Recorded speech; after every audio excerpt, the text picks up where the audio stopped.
In the year 4281, space was not mysterious anymore, as the galaxy was filled with thousands of intelligent species. Great alliances and powerful councils ruled over stars and planets. The United Stellar Coalition was one of the strongest. It controlled trade, peace, and exploration across hundreds of star systems. But one day, something strange happened. At the Coalition headquarters on Polaris Prime, an alarm rang in the deep space monitoring room. Technicians and analysts rushed to their stations. Signal had been detected from a place that should have been quietly Ray 7, a system marked uninhabited for over 300 years. "That can't be," whispered Technician Yara, eyes wide as she stared at the data. "It's a power spike level 3. That's close to a Dyson-level output," said her supervisor, Commander Belrix. "The encryption on the signal, ... It's old. It's very old. Human-coded." The room fell silent. Humans had spread far during the first expansion centuries ago, but many of their colonies were lost after the collapse. Some star systems never reported back. Some were destroyed. Some were forgotten. Ray 7 was one of those places, it was believed. To be empty, dead, lost in time. Yet now, it was shining like a small sun on their charts. A fast recon drone was dispatched at once. The drone took a few hours to reach the system. When it arrived, it began sending images back to Polaris Prime. What it saw was impossible. Around Lee Risavon's third planet, a huge ring structure floated, shimmering with solar collectors and glowing. Panels, satellites moved in careful patterns. Ships with unknown designs flew calmly from station to station. Artificial lights blinked on every moon. The planet itself was green and beautiful, full of life and cities. Someone had built a hidden empire here, and they were human. Back on Polaris Prime, the Galactic Council called an emergency meeting. Leaders of many species joined through holograms. Floating heads, blinking eyes, and shifting colors filled the room. Ambassador Kieran of the Zentari, a tall insectoid species, spoke first. "This is a surprise. We thought humans had lost this region." "They had," said Admiral Tessa Miles, a human from Earth. "We have no record of any surviving colony in Lyri 7. If they are human, they are not from our current civilization." "Then where did they come from?" asked the soft-voiced senator. "Polly of the Girene." Everyone turned toward the holographic screen as the intercepted message played once more. "We are the inheritors. The stars are our legacy." No one knew what it meant, but the tone was calm, confident, not threatening. Still, the galaxy had learned not to ignore new powers, especially hidden ones. "Send a diplomatic message," ordered High Chancellor Veltor. "We need to know who these inheritors are." But before any message could be sent, the signal stopped. The entire system of Lerezavon went silent. No broadcasts, no power spikes, not even background noise, as if the system had folded itself into silence. "It's like they shut everything down on purpose," said Yara, back in the monitoring room. They saw our drone. Far away in Lyra 7, deep within the city of Eidolon Prime, humans walked among gardens, machines, and glowing towers. They were taller, healthier, and calmer than the average person from Earth. Their skin tones varied like Earth's did long ago. But their eyes held a quiet wisdom. Inside a large circular chamber, a group of leaders met. They wore simple robes, not uniforms.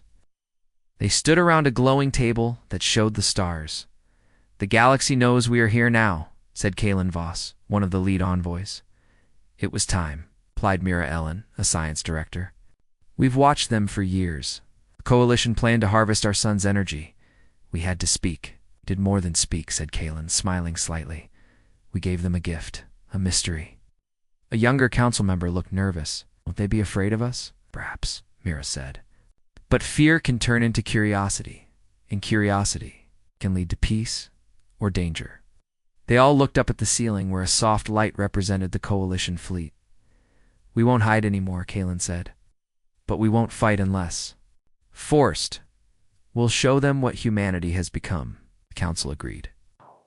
The humans of Eidolon had been silent for too long. Now the galaxy would hear them. Back in Coalition space, rumors spread like wildfire. Ancient humans return. Lost colony now more advanced than Earth. Is this the start of a new empire? Governments argued. Traders panicked. Scientists prepared to study the new power. No one knew what the inheritors truly wanted. But one thing was clear. Humanity was back. It's not as a memory, but as something greater than ever before. And the stars were watching. The name inheritors spread across the galaxy like fire in dry grass. In schools, students whispered about them. In markets, traders guessed at their power. On military bases, commanders studied their signal over and over again. Everyone wanted to know who were these people. United Stellar Coalition began a deep investigation. They searched through old human records, hoping to find a clue. After days of searching, one old project file appeared. It was incomplete and marked top secret. The name of the project was Project Eidolon. The file was over 400 years old. It had been created just before the collapse of Earth's first expansion. At that time, human colonies were spread across dozens of systems. But war, greed, and failed leadership had caused a massive fall. Many colonies disappeared. Others cut ties with Earth. A few were believed to be completely lost. Project Eidolon was one of the last efforts made by human scientists before everything broke down. The plan was simple but bold. The idea was to send a group of carefully selected human scientists, engineers, farmers, artists to a distant, quiet system. Either they would build a peaceful colony far away from war. These colonists were chosen not just for their intelligence, but also for their kindness, teamwork, and strength of spirit. They were told to hide, to grow in secret, and to never call for help even if Earth itself fell. That system was LIRAE-7, inside the glowing cities of Lyra 7. Now called Eidolon, life was calm, beautiful, and balanced. Tall buildings stood between green gardens and floating walkways. The air was clean. Children played in sunlight that came through sky domes. People wore simple clothes and moved without fear or hurry. In a learning hall near the central city, a group of young students sat in a circle. They listened closely to an elder named Elion Ray, a quiet man with silver hair and clear blue eyes. Long ago, Elion began, our ancestors left Earth not to escape, but to protect something. They carried the best parts of humanity's the ability to build, to dream, to love. They believed a better world was possible, even if they would not live to see it.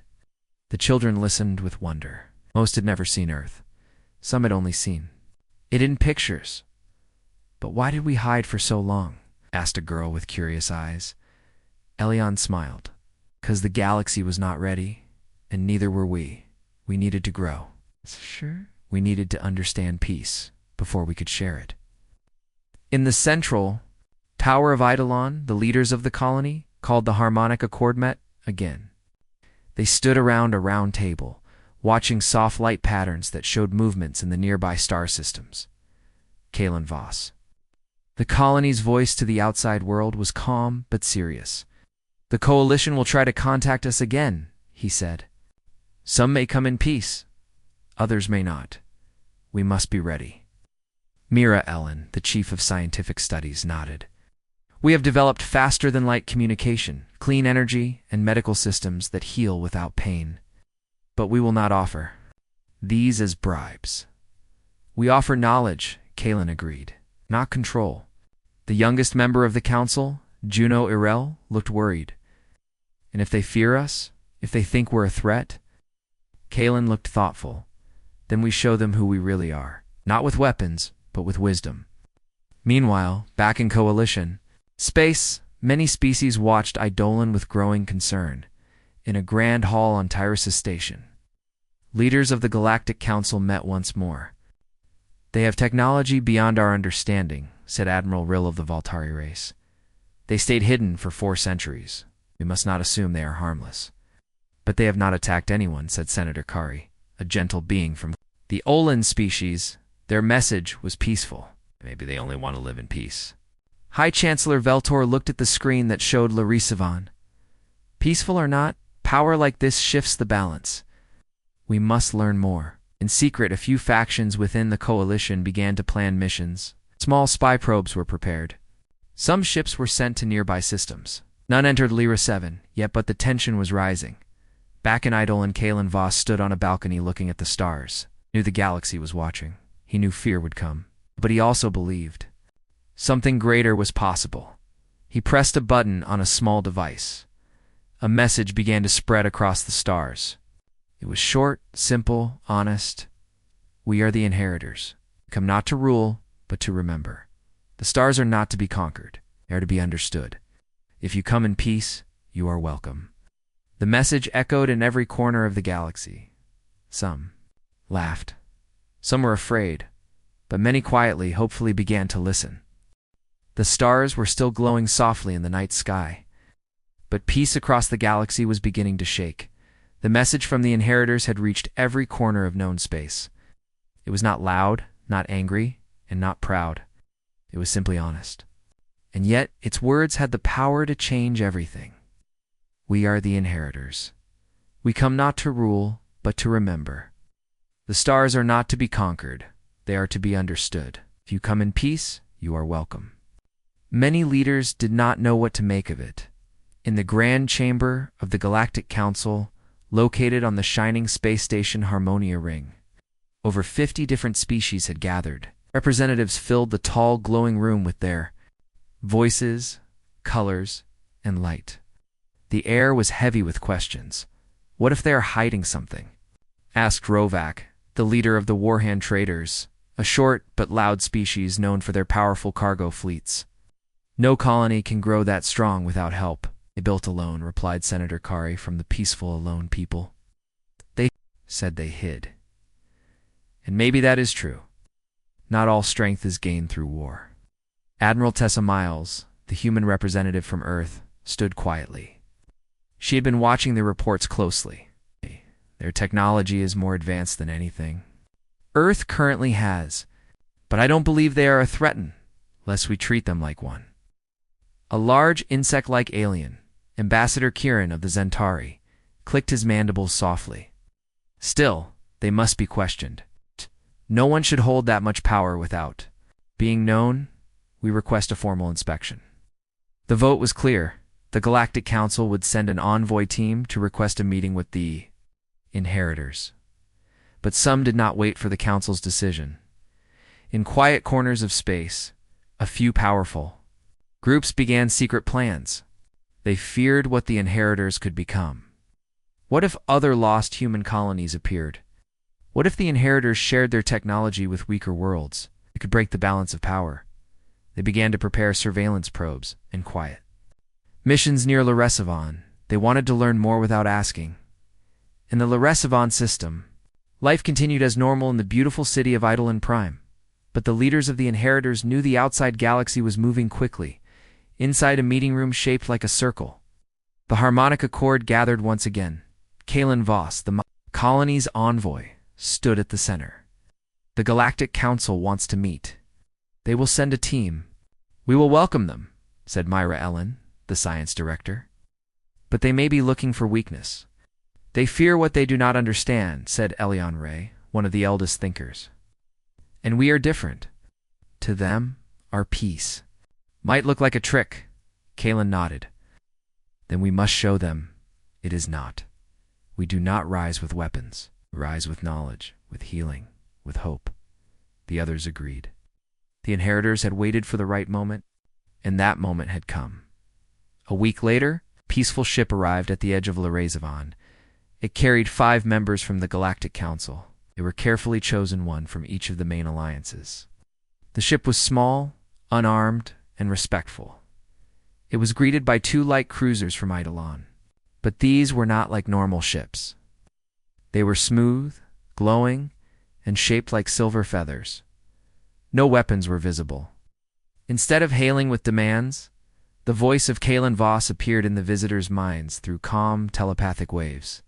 Welcome, guests. You have crossed the stars with open hearts. We receive you as friends. Please follow us to Eidolon. The envoys were amazed. The flight to the main city took only minutes, passing through rings of green light and floating satellites shaped like petals.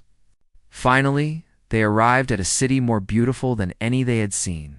Clean towers, flowing water, birds in the sky.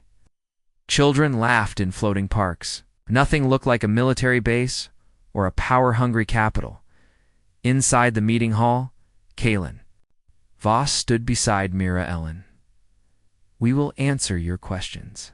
You may walk our streets, but we ask that you see us not with old eyes, but with new ones." The envoys spent 3 days on the planet. They were shown gardens that grew food in minutes, schools that taught children through light and sound, and healing centers where sickness disappeared without medicine. On the 3rd day, one of the envoys, a quiet scholar named Tori Van, asked a simple question. "Why now?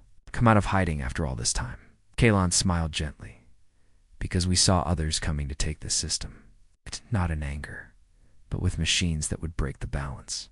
Here, we did not want war. We wanted understanding."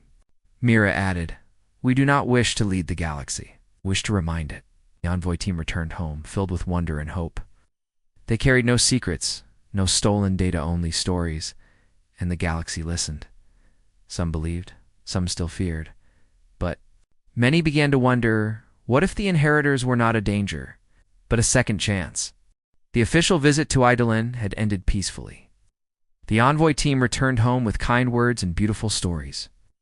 They told the Galactic Council that the inheritors were wise, kind, and not seeking war.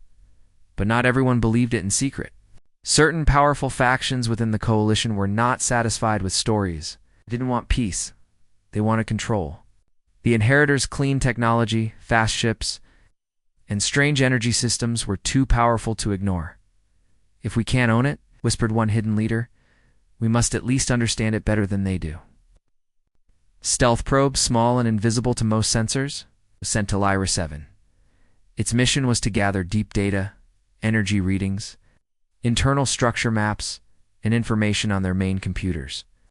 It carried no weapons, only tools of observation.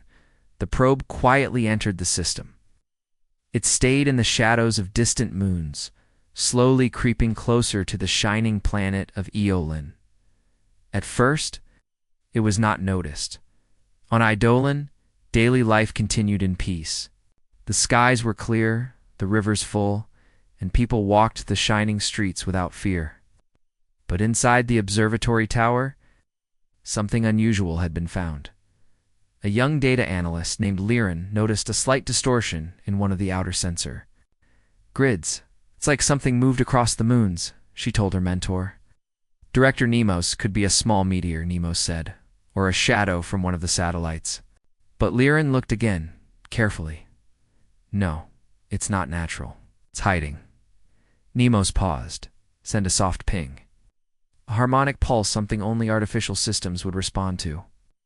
Lyrian did. The probe, though designed to stay silent, reacted, just a blink, just for half a second. But it was enough. "We have a guest," Nemos said calmly. Instead of attacking or disabling the probe, the inheritors chose a different path. They sent it a message. "We see you. You do not need to hide. If you wish to learn, ask. We believe in sharing when there is trust." The message shocked the team monitoring the probe back in Coalition space. "How did they find it?" one technician asked. "They shouldn't have been able to," said the mission commander. "This probe is undetectable." But it had been seen. And worse, it had been answered with kindness. The commander stared at the screen. "They're more advanced than we thought." A secret meeting was called among the shadow leaders. "We can't steal their knowledge," said one of them. "We can't scare them. We can't even spy on them." Another leaned forward. "Then we must find someone inside." Weeks later, a coalition ship arrived at Lyrisavon requesting peaceful entry. On board was a small research team, including scientists, translators, and one special person, Dr. Ren Arlo. A human historian, Dr. Arlo was polite, intelligent, and curious. He had studied ancient Earth cultures and lost human colonies his entire life. His request was simple: to stay in Eidolon for a short time to study their history and way of life. The inheritors agreed. Kalen Voss himself welcomed him. "You are free to walk among us, Kalen said. Our story is not a secret. Dr. Arlo was amazed. He visited great libraries full of glowing memory crystals, saw machines that ran without wires. He even watched as a young girl healed a broken bone using only sound and light. He wrote daily reports, all full of wonder. But Dr. Arlo carried a hidden task.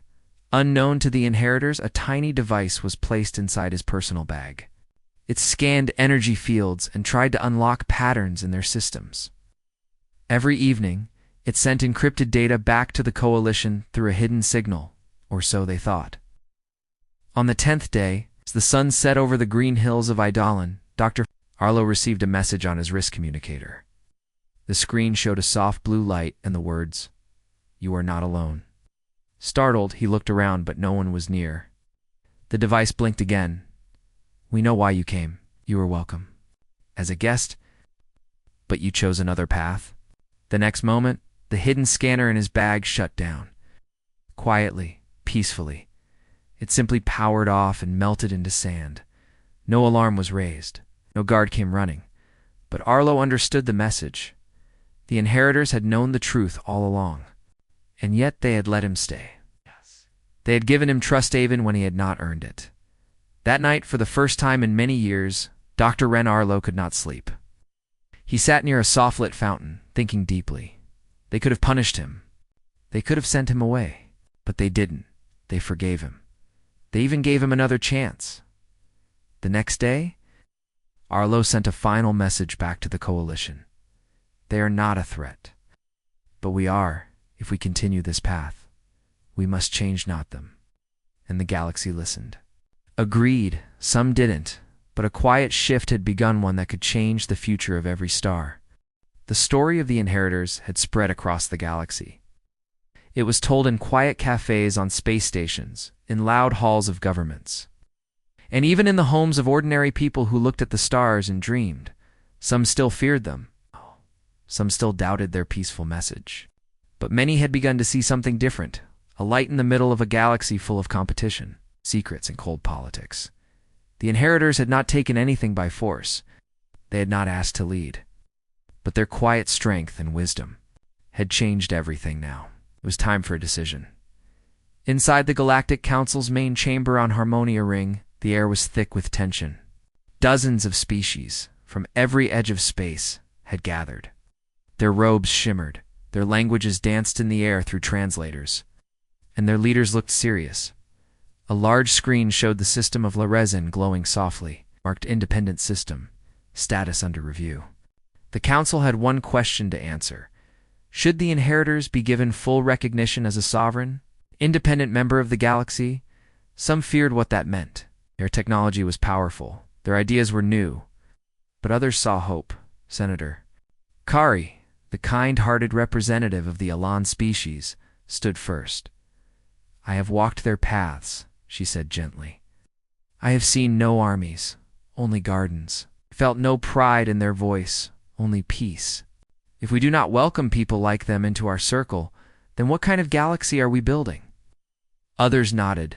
Admiral Tessa Miles, the Earth representative, stood next. "They are human, but not ours to control. They carry the best parts of who we once were. Let us not push them away." Then the vote began. One by one, voices called out, "Yes, yes, abstain, yes, no, yes." In the end, the answer was clear. The inheritors were recognized as a full, independent civilization, not because of fear, not because of pressure, but because the galaxy had seen something rare, a people who had chosen wisdom over power, and kindness over control. Back on Idolin, the city was alive with gentle celebration. Light displays floated through the air. Music from different cultures, Lyron and Alland, played in the parks. Children painted stars on the walls and laughed in the central hall. Kalen Voss, Mira Ellen, and the rest of the harmonica chords stood together. Kalen spoke to the gathered crowd.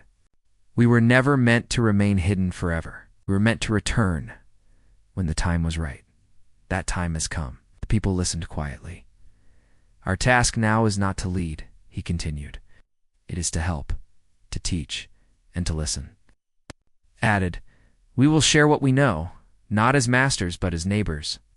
The crowd cheered softly, clapping hands, wings, and paws depending on the species. Even the stars above seemed brighter that evening later. Under the light of twin moons, Dr. Ren Arlo walked with Kalen through the Garden of Echoes. Ren had chosen to stay on Eidolon. He no longer worked for the Coalition. He'd become something else, a student once again. "I still remember when I arrived," Ren said. "I came here thinking you were a mystery to solve." Kalan smiled. "And now I see," Ren said, "that you were never trying to be mysterious. You were just waiting for the right time." Kalen looked up at the stars. "We knew. The galaxy would come eventually. Just hoped it would be ready." Ren looked around at the peaceful city. "And if the galaxy isn't ready," Kalen answered softly, "then we will help it grow." Soon, Eidolon began welcoming visitors. Scientists, students, artists, and dreamers arrived from every corner of space. They didn't come to take, they came to learn. Workshops opened. Clean energy systems were shared freely with struggling planets. Disease-healing light therapy was gifted to medical stations. Even cities on Earth were rebuilt using what the Inheritors offered. But the Inheritors gave more than just machines. They gave ideas. Ideas like patience, harmony, balance. Ideas. That said, progress didn't always need speed, and that strength didn't always need weapons. Slowly, these ideas began to change the galaxy. Not everywhere, not at once, but enough to matter. Years later, a young girl on a distant world asked her teacher who were the Inheritors.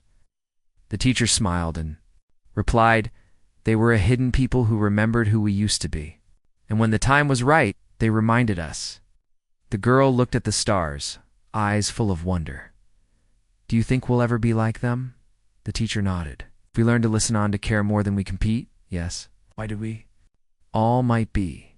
And above them, far away in the quiet corner of the galaxy, Eidolon continued to shine, not as a throne, but as a light, a reminder of what humanity and the galaxy could become.